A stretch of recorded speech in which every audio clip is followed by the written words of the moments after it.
Ang batag ito. Stair nosing. Rubber stair nosing yung nauuso ngayon, no.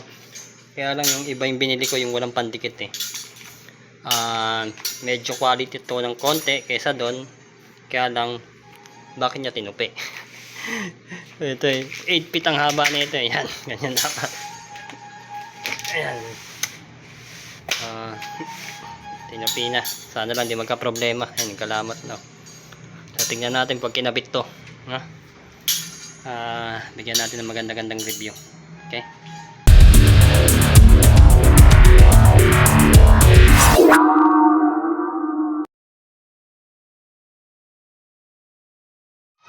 Yan, dito natin siya kakabit, no?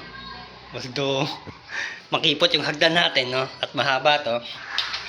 Puputulin na lang natin ng grinder. Siyempre. Yun nga lang masyadong sana magpantay kasi parang nalukot na sa pagtupi nila.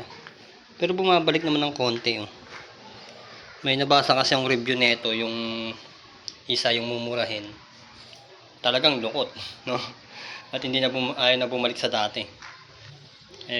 Mas maganda sana ganito. Ayan, ito yung dating kinabit natin. Ito solid na PVC. Hindi na babaluktot, talagang straight. Ayan, no? Hindi na nalulungkot. Kaya lang yung seller na pinagbilhan natin, hindi na nagbebenta ng ganyan. Pinaubos lang siguro yung stock. Ngayon wala na akong mahanap na kaparehas. Ito tuloy tayo sa mid-range, no? Tuwid naman, hindi kagaya ng lukot. Sana lang maging makapit, no? Kasi ito kumapit naman eh. Ang gagamitin natin ay no more nails. Saan na ba? No construction adhesive. Basta no more nails. O ganitong Pioneer Builder's Band. So ayan, tingnan natin kung ano may encounter natin. Kasi matalas to, kaya nalagyan natin. Naging problema ko dito, wash stone kasi itong nilagay natin dito. Ngayon sa kanto, medyo matalas kasi andun yung mga butil lang. Pebbles na maliliit. So nilalagyan ko talaga ng ganyan, ng nosing para pag may nahulog, pag may nadulas, hindi masugatan, no. Hindi ko lang natuloy-tuloy eh. Ito sa yun, ganda, oh. Yan. Ito maganda talaga. Straight. Tapos kumapit naman ng matagal. Pag dito, no more nails din pinangdikit natin dyan eh. Pero mga ilang buwan na ba to? Mahigit 6 na buwan. Yan. Hindi pa rin naman natatanggal, oh. Makapit. Siguro kasi hindi kasi makinis tong side natin kaya mas makapit siya. Makapit yung pandikit. Sobra. So putulin muna natin ta. Tapos kabit natin, no. Ayun, bumabalik yung natupi kanina. Ginanong ko, bumalik naman.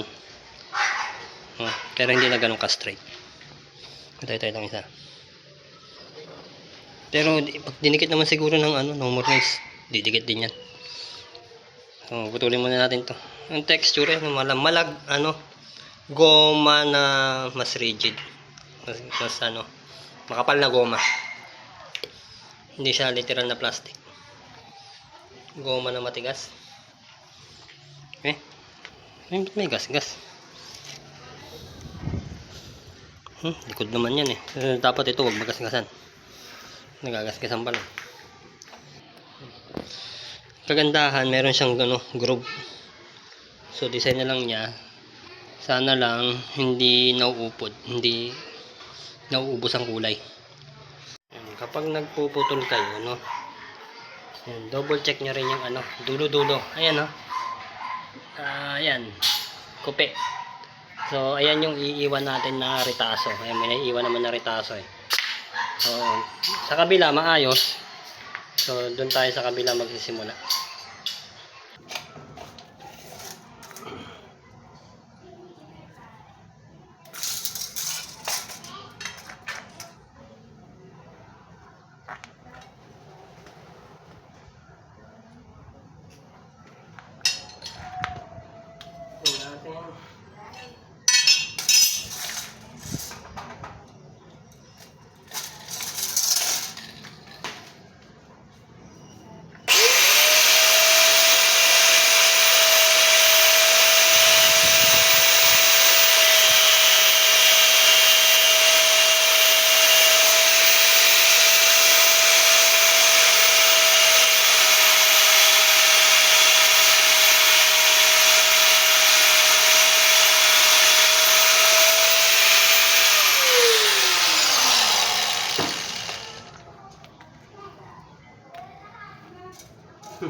Dahil medyo malambot siya, minsan pag nilalapat ko yung grinder, sumasabay sa pagkabaon eh.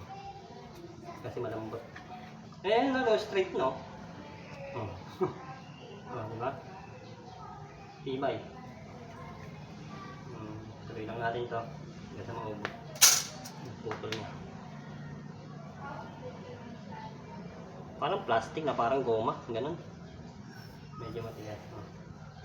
Tigas naman eh. Hindi kagaya ng iba ng bebengkong talaga malambot. Diba?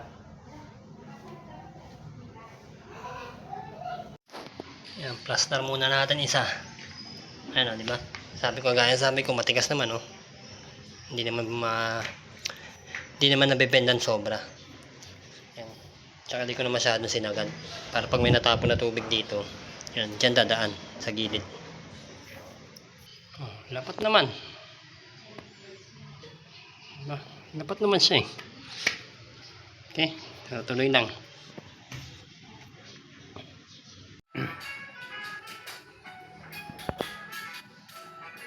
Parang itong iba eh masyadong nakabuka. Ayun ang pansin mo.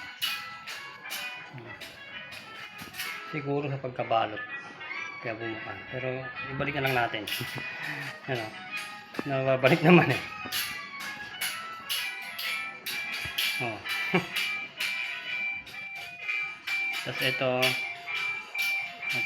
makapal, medyo i-bend din natin paganda.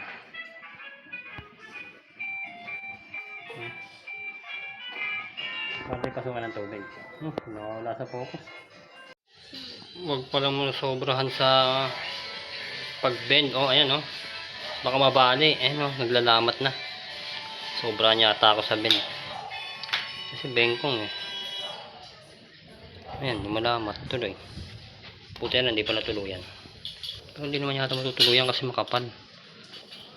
Pero para sigurado na lang din. Huwag na masyado i-bend. Bumawi naman na yun. Diba? Ano pa yung nangyari dito? Guhitan ng puti. Nagasgas. Dito wala. Ay na. So ano lang, pag nakakabit hindi magkanda puti-puti na ganyan. Nagasgas yata yun.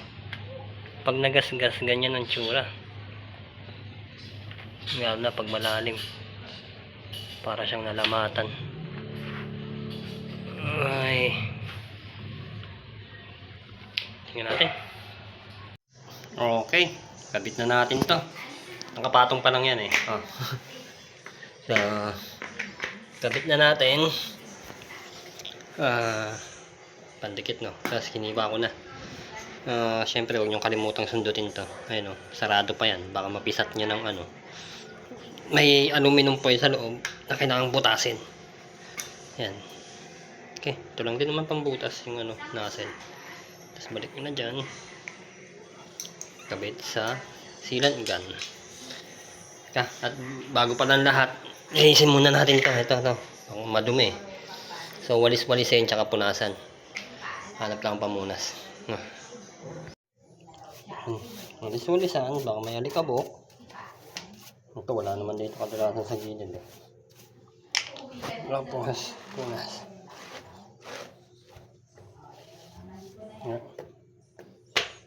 Barel.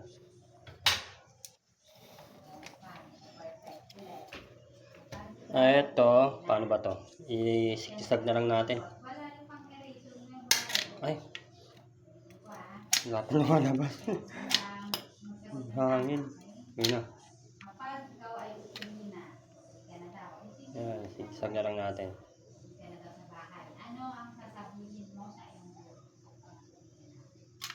Hirap. Hirap mo sa kamay, kailangan ko sa pangkamay. So, ganyan-ganyan lang, pati dito sa kabila. Lagyan natin dito sa kilikili. Para sigurado. Tapos huwag kayong magtipid. Para sigurado kakapit.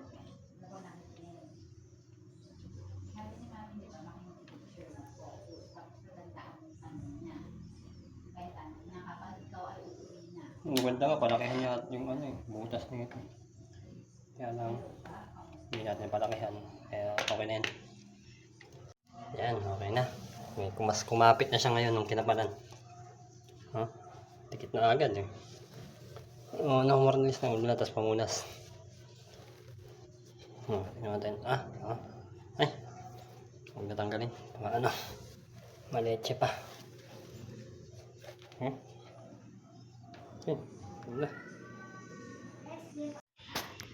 Masyadong magastos sa pandikit, no? So, tingin ko, ubra naman ganito eh. Tuldok-tuldok na lang, nakapalan natin. So, medyo kinapalan natin sa bawat tuldok.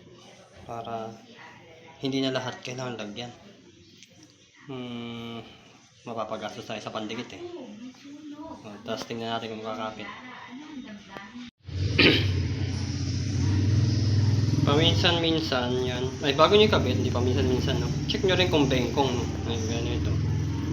Medyo nakaangat. So, tupiin natin konti. Yan. Diba? Tapos, alam nyo ba? Mas maigi na pagdidikit ng no more nails. Ayan.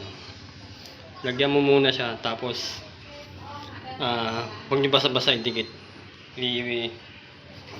Patuloy mo siya mga ilang segundo o minuto bago mo siya idikit. Yung hintayin nyo mong maglagkit yung maglagkit yung no more nails bago nyo idikit, ilagay.